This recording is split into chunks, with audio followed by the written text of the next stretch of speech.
नमस्कार, बहुत बहुत स्वागत है आप सभी का पंचायती राज न्यूज में और मैं हूं आपके साथ रीना। चलिए रुक करते हैं खबरों की ओर। मासूम की जान के पीछे किसकी है गलती? जिला प्रशासन, विकासखंड अधिकारी या शिक्षकों की?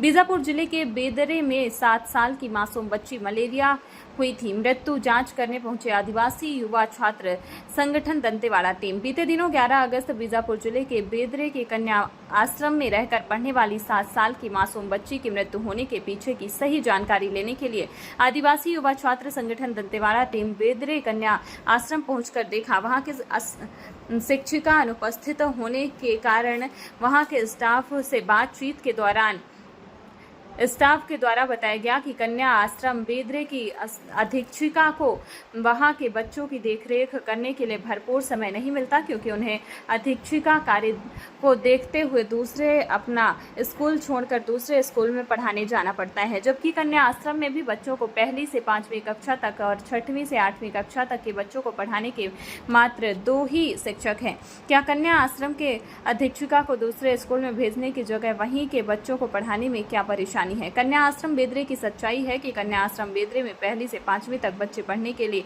एक ही क्लासरूम में बैठकर अध्ययन करते हैं और कक्षा के 6वीं से 8वीं तक के एक ही क्लासरूम में जिससे बैठकर अध्ययन करते हैं। कन्या आश्रम बेदरे में कुल मिलाकर 1ली कक्षा से लेकर 8वीं क्लास तक कक्षाएं संचालित होती हैं, लेकिन कन्या आश्रम बेदरे कक्ष क्रमांक रहना छोड़कर मात्र 2 ही कक्ष क्रमांक है और उन दोनों कमरों में पंखा नहीं है और बच्चों को पढ़ाने के लिए विषय पर समय सारणी जरूर लगाया हुआ है, लेकिन कन्या आश्रम बेदरे में विषय शिक्षक ही नहीं है। इस जानकारी के अनुसार आदिवासी युवा छात्र संगठन टीम का कहना है कि इससे ये साबित होता है कि कहीं न कहीं हमारे आदिवासी समुदाय के बच्चों के शिक्षा के साथ वहां बीजापुर जिला प्रशासन खिलवाड़ कर रहा है। कन्या आश्रम में अध्ययनरत 7 साल की मासूम बच्ची की मौत के जिम्मेदार भी वहां की जिला प्रशासन ब्लॉक स्तर के पदाधिकारियों का है। कन्या आश्रम के बच्चों को पढ़ाने वाले शिक्षक बताते हैं कि हम बहुत शिक्षकों की मांग को लेकर शासन को अवगत कराकर देखे हैं, पर अब तक यहाँ पर इस कन्या छात्रावास और बेदरे के सभी आश्रमों छात्रावास में शिक्षकों की नियुक्ति अभी तक क्यों नहीं कर रहे हैं, इसका जानकारी जिला प्रशासन को दे सकते हैं। विषयवार शिक्षकों की कमी केवल कन्या आश्रम बेदरे की ही नहीं, आदिवासी बालक छात्रावास बेदरे के सभी बच्चों के द्वारा मिली यह जानकारी अधीक्षकों के द्वारा भी ऐसा ही जानकारी दिया गया है। ये है हमारे बीजापुर के अंदरूनी इलाकों के हालात, जहां सही मायनों में छत्तीसगढ़ शासन और बीजापुर के अधिकारियों को जमीनी स्तर पर जाकर सुधार करना अति आवश्यक है। बीजापुर से सचिन सिंह की रिपोर्ट।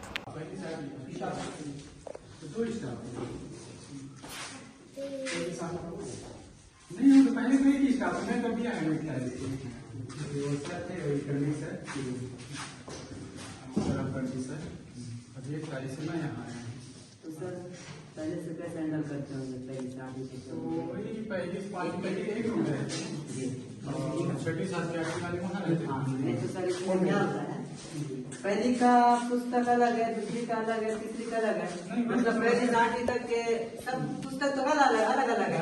अब एक टीचर सब बच्चों को एक साथ बिठा करके कैसे पढ़ाते होंगे? नहीं वही ना, अब सबको हमारे में जो सामने सीख रहे तो देखी पढ़ा है तो सबको पढ़ाना पड़ता है। पहली वाले भी वही को पढ़ाते हैं और 5वीं वाले भी वही पढ़ाते हैं। तो 5वीं वाले से पढ़ाना तो क्लास तो एक ही जगह है, तो 5वीं का भी पढ़ाते हैं। जैसे हिंदी, तो हिंदी उनको भी मतलब साथ ही पढ़ना पड़ता है, ऐसे अलग अलग वही करते हैं। तो कमी है ना,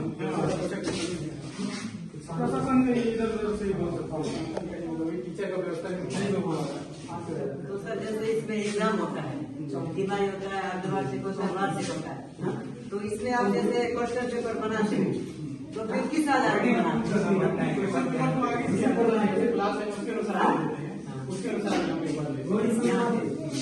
आप 5 लोग पढ़ाते हैं, 3 लोग पढ़ाते हैं, बोलो देखो कैसे समझ पाता होगा कि मतलब हमारा क्लास का ये हमको जैसे हम क्लास में हमको पढ़ाना पड़ता ही है।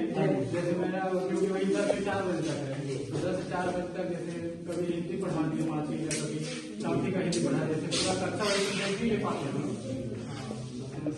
आपका जैसे आपके यहाँ इतना सारा क्लास है 1ली से 8वीं तक के, तो आपको तो समस्या जा रही होगी, क्योंकि एक स्टाफ है, 2 स्टाफ है, इतने सारे क्लास और इतना सारा सब्जेक्ट मेंटेन करना उसी तरह से तो बहुत बड़ी होगा। लेकिन हमारा यही कहना है आपसे सर कि आपने कभी कहीं आप तभी भी आए ना तो अब ऐसा लगता है, हम आदिवासी और छात्र संगठन नलचौड़ा जिले से हैं, मैं ब्लॉक के सचिव हूँ और वो उपाध्यक्ष है जिला के। तो हम ये अपने ब्लॉक के उपाध्यक्ष हैं ऐसे करके। तो सर ये यहाँ स्टाफ की कमी है, हर किसी को पता है, यहाँ जिला प्रशासन को भी पता है कि यहाँ नियुक्ति कर देना चाहिए। यहाँ 7 स्टाफ था, 7 स्टाफ में से 6 स्टाफ को तो बाहर में भेज दिए बोलते हैं अधीक्षक। एक स्टाफ कैसे मेंटेन करता हूँ? समस्या ज्यादा है। तो सरकार तो बोलती है जहाँ नहीं होती है वहाँ पे हमने तुरंत उनको हटा करके फिर दूसरा शिफ्ट करते हैं करके। नहीं, अभी तक तो यहाँ ऐसा व्यवस्था नहीं हो, बल्कि यहाँ के टीचर को ना दूसरे जगह टेस्ट किए कि यहाँ के नाम से है, मतलब जैसे हम जाते हैं वहाँ जिला कार्यालय तो लोग सेटअप खोल के देते सीधा यहाँ के संस्था के नाम से कौन कौन से टीचर पदस्थ है करके, तो लोग वहाँ को भेजते हैं तो बोलते हैं कि यहाँ भरा हुआ है तो देते नहीं है अलग से। वो गए थे हमारे तो गए थे 2-3 बार जिला कार्यालय, मतलब कोई सॉल्यूशन का जी कोई सोल्यूशन नहीं किया अभी तक। सॉल्यूशन नहीं है। विकास खंड स्तर में मुझे ऐसे दे दिया कि मतलब उसमें अटैच में जैसे मतलब आप अटैच में आए? जी अटैच में, मैं तो प्राथमिक शाला का स्टाफ यहाँ पे ले लूंगा। प्राथमिक शाला मतलब कहीं ना कहीं शिक्षा का स्तर मुद्दे का बात है, इसको उठाना चाहिए। कहीं ना कहीं स्टाफ कमी होने के चलते भी हमारा जिला कोई स्टाफ क्या कर सकता है, नहीं हो सकता सबके लिए मुद्दे का बात उठाना आगे सके तो कम से कम 5 से 6 शिक्षक को 5-6 स्टाफ चाहिए।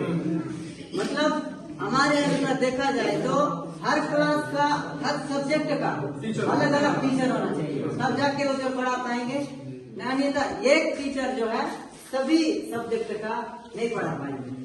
कोई हिंदी वाले रहते हैं, कोई गणित वाले रहते हैं, कोई अंग्रेजी वाले रहते हैं, फिर कोई जैसे मिडिल क्लास की बात किया जाए तो उसमें सामाजिक विज्ञान रहता है। हाँ, मतलब उससे वर्णन किया जाए तो उसके अनुसार हमारा कहना है कि ऐसा शिक्षक होना चाहिए हर सब्जेक्ट के। तो एक टीचर तो इतना सारा तो डिग्री नहीं ले पाएगा, हिंदी का नहीं ले सकता, इंग्लिश का नहीं ले सकता, मैथमेटिक्स का नहीं ले सकता, बायोलॉजी का नहीं ले सकता, किसी न किसी 1 या 2 सब्जेक्ट का ले सकता, लेकिन 6-7 विषय का अपना डिग्री नहीं ले सकता हमारे कहने। कम से कम 2 टीचर और कम से कम हाँ, नियुक्ति कराना आदेश दे के कराना चाहिए।